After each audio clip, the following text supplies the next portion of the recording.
Alors, maintenant qu'on a dressé, alors vous voyez, il y a beaucoup d'espaces et c'est important de se poser des questions par rapport aux espaces parce qu'on sait que les espaces en tant que tels, même si on ne s'inscrit pas dans une vision déterministe des médias, vont avoir un impact de fait sur ce qui se dit, ne serait-ce que parce que le dispositif technique va conditionner la façon dont vous pouvez vous exprimer, la façon dont vous allez utiliser la plateforme en tant que telle. Alors maintenant, troisième question. Qu'est-ce qu'on cherche à savoir lorsqu'on analyse des espaces d'échange en ligne, tous ces espaces-là? Quels sont les types de questionnements et comment on procède? Alors, les questionnements, la plupart des questionnements vont déjà porter sur le contenu. Mais avant même de parler de contenu, il faut savoir mais comment on va chercher ces contenus en tant que tels? Comment est-ce qu'on repère finalement ces espaces sur Internet?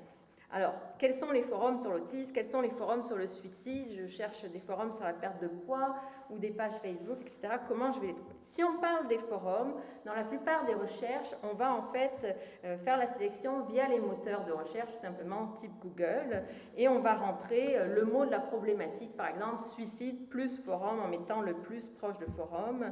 Et si on veut spécifier un peu plus la recherche, on va aller dans la recherche avancée Google et on va pouvoir mettre que ça soit dans telle langue, des résultats dans telle langue. On va pouvoir préciser que ce soit des résultats actuels et comme ça on aura les derniers forums ou les forums les plus actifs, etc. Ce qui est important, c'est dès que vous en trouvez un qui vous semble intéressant, c'est de regarder quels sont les forums qui pointent vers ce forum. Donc, quand vous trouvez une ressource, et même si vous trouvez une ressource intéressante, même si ce n'est pas un forum, essayez de voir s'il y a des forums qui pointent vers cette ressource. Par exemple, nous, on travaillait sur les forums utilisés par des jeunes qui détournent des médicaments à des fins de recherche de sensations ou d'amélioration de la performance. Et on savait qu'il y a un site qui s'appelle Heroid qui parle de toutes les substances légales et illégales que vous pouvez utiliser, qui est très largement connu. Donc, en tapant link plus l'adresse d'Heroid, on pouvait faire émerger la plupart des forums qui parlaient de ces thématiques-là. Il y a des logiciels aussi qui vont vous permettre d'explorer tous ces backlinks. Donc, vous tapez backlinks, là, vous allez trouver, par exemple, il y en a un qui s'appelle opensiteexplorer.org, mais il y en a plein. Ça vous permet, et même si vous tapez dans la fenêtre de recherche link 2 points, vous allez trouver tous ces liens qui pointent vers votre site, que vous pouvez utiliser. D'ailleurs, vous avez un site, vous voulez savoir qui pointe vers vous, vous allez pouvoir l'utiliser. Vous pouvez aussi, dans le cadre de recherche, d'enquête, vous faites des entrevues, vous pouvez demander quels sont les forums que les individus consultent et partir de ces forums. Donc, dès que vous commencez à en trouver un, comme ce sont des espaces connectés, vous arrivez à en trouver d'autres. Vous pouvez aussi le faire, il y a eu pas mal d'études qui regardent dans les forums, quels sont les autres forums que les gens mentionnent. Puis comme ça, petit à petit, on découvre l'univers des forums qui sont utilisés par les individus. Comme je vous le disais, si on regarde la recherche française, francophone de manière générale, on utilise essentiellement le forum Doctissimo pour faire les recherches. Et effectivement, c'est le site le plus utilisé, le portail le plus visité par les Québécois. Mais ça reste quand même un portail qui est largement marqué par une population majoritairement française, avec des thématiques qui vont être aussi propres à la France parce que le rapport aux soignants est différent, les médicaments disponibles sont différents, l'organisation des soins est différente. Donc ça peut être quelquefois plus intéressant d'essayer de trouver des forums québécois, même s'ils sont moins fréquentés. Vous faites une recherche sur l'autisme, il y a des forums sur l'autisme au Québec. Donc moi, je vous inciterai à regarder aussi ces forums-là. Une fois que vous avez identifié un certain nombre d'espaces, il faut maintenant essayer de trouver un certain nombre de critères pour pouvoir décider, je vais choisir tel espace plutôt que tel autre. Alors, les critères qui sont retenus la plupart du temps dans la littérature, est-ce que c'est pertinent par rapport à ma population, par rapport à ma problématique? On va regarder le trafic. Est-ce que c'est un trafic récent? Est-ce que si c'est une étude, on veut regarder ce qui s'est passé pendant la grippe H1N1, on peut regarder est-ce qu'il était présent pendant cette période-là. Mais surtout, ce qu'il faut regarder, et ce qui n'est pas toujours très clairement précisé dans les recherches, c'est les acteurs qui sont derrière les forums et les logiques qui les animent. Donc ça, c'est vraiment, vraiment important. À un moment donné, on faisait une recherche sur un forum sur les produits utilisés pour la perte de poids. Et puis, on trouvait que vraiment, il y avait une vision assez, toujours très enthousiaste et positive à l'égard des traitements. Et quoi qu'il arrive, quelqu'un vivait des effets secondaires des plus terribles et on lui suggérait toujours « essaye tel autre produit, ça n'a pas fonctionné avec celui-là, mais essaye tel autre, essaye tel autre ». Puis finalement, en allant regarder qui est-ce qui était derrière le forum, donc ça, vous pouvez le faire comme quand vous voulez enregistrer un nom de domaine.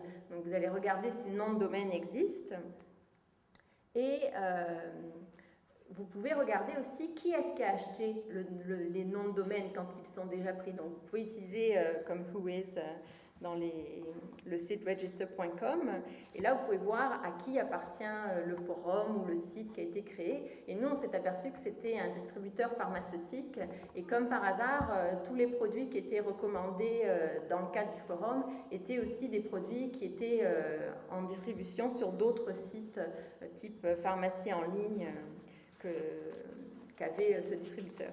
Donc vraiment aller voir qui est derrière le site, ça peut être vraiment important parce que le contexte en tant que tel va vraiment largement structurer le discours. Je reprends l'exemple de Doctissimo. Doctissimo, c'est un site qui est créé par des médecins et de ce fait-là, il y a relativement peu de remise en question des médecins au sein du site Doctissimo. Pas parce que ils font une modération à ce point-là, à enlever toutes les remises en question des médecins, mais ne serait-ce que le contexte, c'est un site créé par des médecins, ils le mettent très largement en avant, donc les individus qui vont venir s'exprimer au sein de ce portail-là, ils ont aussi une image qui va être très favorable par rapport aux médecins, donc ça va aussi cautionner le discours, ça va contribuer à encadrer.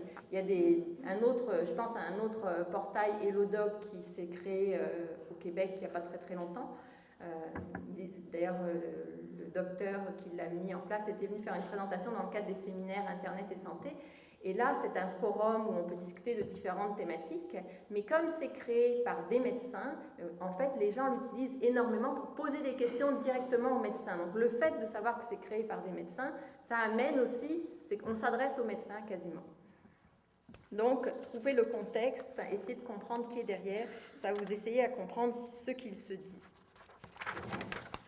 Ce qui est important aussi, dès que vous avez trouvé le forum qui vous intéresse, c'est de faire en sorte de sauvegarder le forum, au moins tous les textes, et si possible dans sa forme initiale, ce que vous pouvez faire en faisant une sélection et en l'imprimant en PDF par exemple, parce que les forums sont très volatiles. Alors vous pouvez commencer à étudier un forum, et puis pour le moment où vous allez être en train de publier vos résultats, il n'existe plus, vous êtes en cours d'analyse, vous voulez revenir, mais comment c'était structuré, et vous n'avez plus accès.